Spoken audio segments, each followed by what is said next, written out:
Good evening everybody.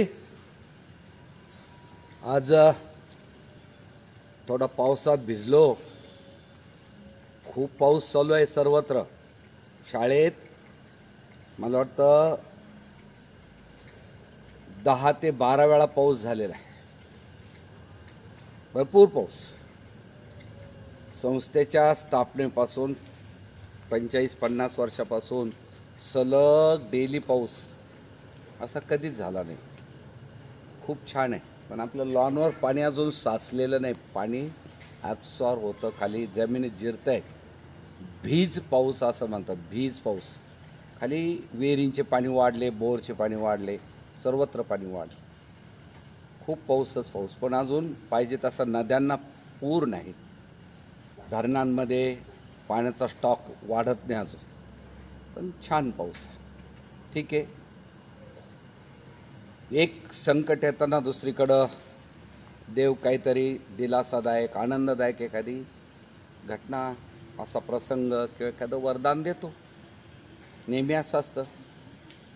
जेवताना पुरणपोळीबरोबर सार भात किंवा आमटी भात तिखट खावा लागतो।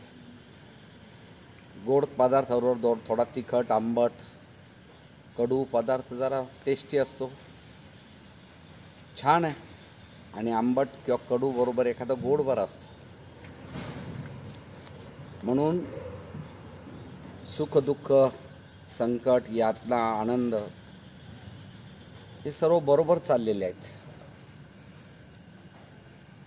मुलांनो, 2-3 गोष्टी आज लक्षात ठेवा। परवाच्या कालच्या व्हिडिओमध्ये मी 44व्या व्हिडिओमध्ये सांगितलं, आज 45 45वा व्हिडिओ। मला वाटतं महाराष्ट्रात पूर्ण भारतभर संस्था चालक, संस्थापक, अध्यक्ष किंवा चेअरमन हे सलग मुलांशी एवढा संपर्क ठेवत नाहीत। मला बऱ्याच स्कूलच्या मॅनेजमेंटने विचारलं, तुम्ही कसे काय मुलांशी एवढे बोलतात, दररोज कसा व्हिडिओ करतात? तर मी मुलांना पाहू शकत नाही, पण मुलं मला पाहतात। आणि मला पाहण्याला महत्त्व नाही, पण लोकांना काळजी राहते दादाजींची तब्येत कशी असेल। तर व्हिडिओ गणित थोडीशी तब्येत खराब होते, चांगली असते, थकलेलो असतो, फ्रेश असतो। आता पावसात थोडा प्रवास करून आलो मी, 20-25 किलोमीटर जाऊन आलो। थोडासा पूनम मॅडमचा हात फ्रॅक्चर झाला होता, म्हणून पूनम मॅडमला त्यांच्या माहेराला म्हणजे लोणीला पाठवलं। काल परवा बाथरूममध्ये बाहेरचं जे बाथरूम आहे MP शेड साफ करत होत्या मावशीबाई आणि त्या, आणि तिथे घसरल्या आणि हातावर पडले। थोडासा मायक्रो झाला प्रॉब्लेम। मग सिया, सात्विक, पूनम मॅडमला लोणीला ठेवलं आहे। एक 8-15 दिवस त्यांची ट्रीटमेंट चालेल, बँडेज झालेलं आहे। आणि मी त्यांना भेटून आलो। आता पावसात भिजलो। आज बरीच झाडी लावली, झाडी काढली, झाडी लावली। मुलांनो, महत्त्वाचं, आम्ही काल आणि आज 500 आंबे लावले। 500 कोया लावल्या, कोया पिशव्या भरून घेतल्या आणि 500 कोया, 500 आंबे। आता 8 दिवसांनी परत 500। खूप आंबे लावायचे। आंबे लावा, कोया लावा, आंबे लावा, मोठे करा आणि जगाला देऊन टाका। कुठेतरी तुमच्या नावाने तो आंबा राहील। मी परत सांगतो, प्रत्येकाच्या मुलाच्या घरी आपल्या कृष्णकमळ पाहिजे। आज एक खूप फोन आले मुलांचे, दादाजी कृष्णकमळ फुलला, 2 फुलं आले, 4 आले, 10 आले, 1 आला। मजा वाटते।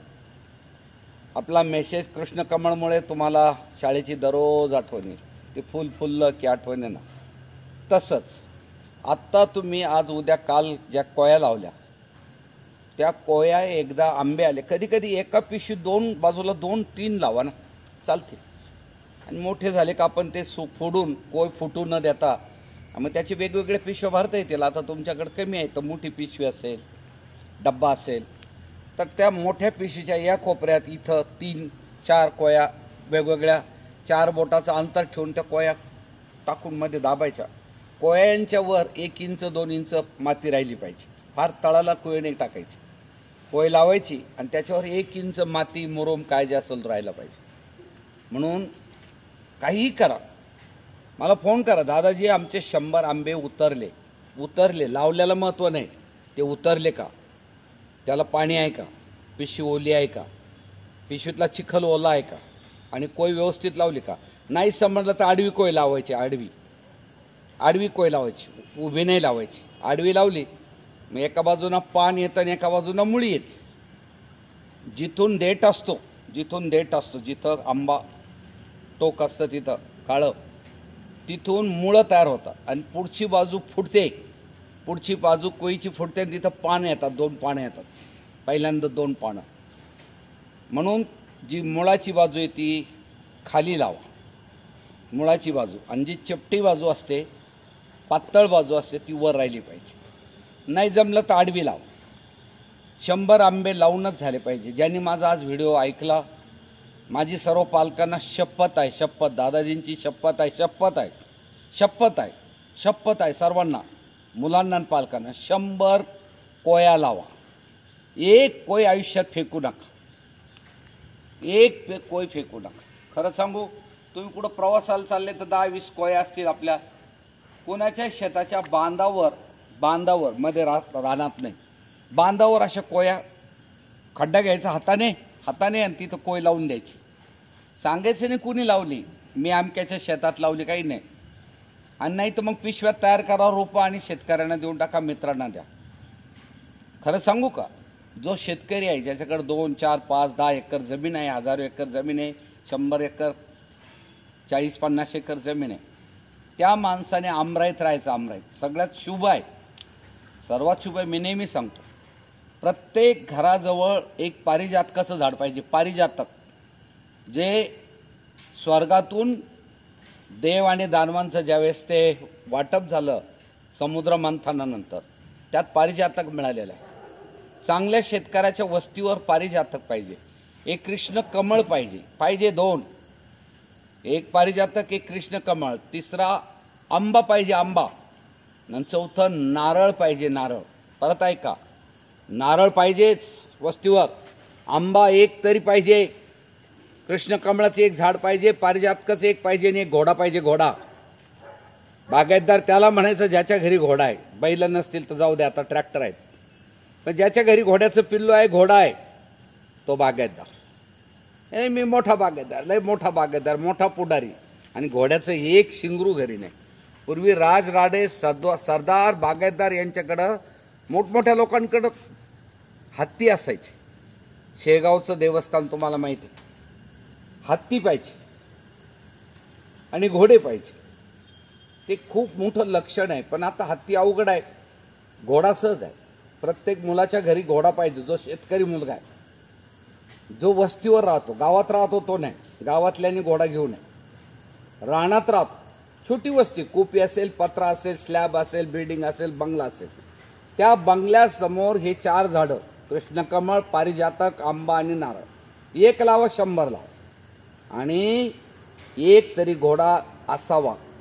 तो घेताना त्याला देवमन आहे का, देवमन, कंठमन, देवमन असं लांब असतो, 9 इंचाचा, 6 इंचाचा, 1 फुटाचा, 1.25 फुटाचा, आणि कंठमन छोटा असतो, तो पाहिजे. बाल भवरे पाहावं लागतंय, त्याचा इथला भवरा कसा आहे, इथला कलर कसा आहे नाकावरचा, तर दोन्ही नागपुड्यावर सारखा कलर पाहिजे. घोडा घेताना सर्व लक्षणं पाहिले तर घोड्याला खूप खोडी असतात. 56 खोडी, 56 खोडी असतात, त्याला घोडा म्हणतात. आणि आता पुढं घोडा असावाच, तो प्रयत्न करा. सारंगखेड्याला दत्त जयंतीला घोडा मिळतो, विकत मिळतो, 15, 20, 25, 30 हजार रुपयात छान शिंगरू मिळतं. पंचकल्याणी घोडा घेताना पंचकल्याणी मला घेऊन जा. ज्याला थोडी माहिती आहे, मला बरीपैकी माहिती आहे, पंचकल्याणी आपला जो सुंदराम आहे तो पंचकल्याणी. ते 2 घोडे पंचकल्याणी नाहीत, चांगले ते, त्यांना देवमन, कंठमन आहेत, छान आहेत ते. पण जो सफेद घोडा आहे आपला, सुंदरम, तो पंचकल्याणी शब्द आहे का, पंचकल्याणी शुभ असतो, तो खूप शुभ असतो. सर्वच प्राणी शुभ आहेत तसं काही नाही, पण तो अति चांगला असतो म्हणतात, म्हणून आम्ही सर्व गुण पाहून तो घेतलेला आहे. तेव्हा आंबे लावा, अभ्यासाची तयारी करा. 26% पासून तर 50% पर्यंत शिक्षक पाठवतील. शिक्षक या 26 ते 50 प्रत्येक विषयाचे कोणते लेसन आहेत, कोणती युनिट आहे ते पाठवून देऊ द्या. सर्वांनी पाठवा. शिक्षकांना आठवण करून मी तुमच्याशी बोलतोय. 26% पासून तर 50 पर्यंत. मग किती नंबर आहे, समजा 6, 7, 8, 9, 10, 11, 12 असं असेल, काय असेल त्या युनिटचे नंबर द्या किंवा नावं द्या, म्हणजे मुलं तयारी करतील. आपल्याला एक महिन्यामध्ये म्हणजे आता तुम्हाला 26, 27, 28 तारीख आहे, मग तुम्हाला 20 तारखेपर्यंत परत ते 25% पोर्शन कंप्लीट करायचं. आणि 21 जुलैला त्याच्या अगोदर तुम्ही इथं आले तर छानच, मग इथं देऊ टेस्ट. आणि नाही इथं येणं झालं, अजून काय कोरोना जर शहरात कोरोना आहे, खेड्यात कोरोना नाही, फार नाही. शहरातला एखादा जावई येतो, एखादा पाहुणा येतो, कोणीतरी मित्र येतो आणि कोरोना घेऊन येतो, विलाज नाही काय. आता परदेशी विमानं सुरू झाली तर परदेशातले जे लोक आपले परदेशात भारतीय लोक ते आल्यावर परत कोरोनाचा प्रादुर्भाव होईल, जपावं लागेल. तर काय होईल ते पाहू मित्रांनो. पुढच्या वेळेस 50%, 26 ते 50%ची परीक्षा तयारी करा. आणि 21 जुलैला युनिट टेस्ट सेकंड होईल. पुनश्च दादाजींकडनं तुम्हाला छान छान छान शुभेच्छा. सुखी रहा, आनंदी रहा, आईवडिलांच्या आज्ञेत राहा, त्रास देऊ नका, आजोबाजींची सेवा करा, घरातील काम करा, शेतीतील काम करा, खूप आनंदी रहा. ओम शांती.